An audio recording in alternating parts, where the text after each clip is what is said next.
The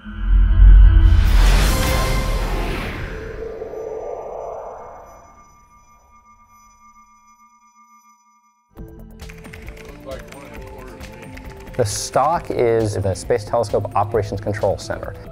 And in the stock is where we control Hubble. We control it on a day-to-day basis, so all the activities we do, the pointing the telescope at the different targets, the different stars, the different galaxies, getting the data back down, sending commands up to tell it where to point, moving it, orienting in different positions, all that originates in the stock. We have a crew that's there 24 hours a day, 7 days a week, controlling the telescope. In normal day-to-day operations, we don't perform the science activities here. We're really running the telescope. The scientists are up at the Science Institute in Baltimore, so the data is going to come back down through us and then get sent up to the scientists in Baltimore, and then they're going to decode the data and understand what those pictures mean.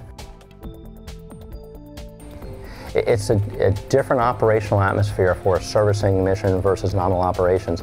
For a regular day-to-day, we only have about 3 or so people really watching the telescope. And telescopes are built very robustly. If they have a problem, they take care of themselves, they put themselves in a safe state, and then you go back and you isolate the problem and fix to see what happened later on. The difference is during a servicing mission, the astronauts can only be out for 6 hours roughly at a time, and that's because of a limit on how much oxygen and water they carry on board. So if a problem occurs, we don't have the luxury of talking about it and debating what the right course of action is. We have to take action right away. So we have a team of experts who are on console. Somebody's watching the power, somebody's watching the communications, somebody's watching how the telescope will point, and if they see a problem in one of those subsystems, they alert the rest of the team, and we have to quickly diagnose that problem and come up with a resolution, because the astronauts, they can't stand around. If they're standing around, then something's not going to get done. So after we get released from the shuttle, we're going to go through a series of commissioning exercises to make sure each of these cameras is working correctly, each of these instruments.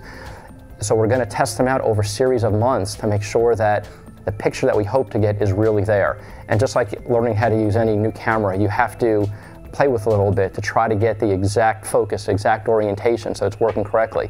So it really takes about 4 to 5 months after we release from the shuttle before the telescope is completely back and working and operational again.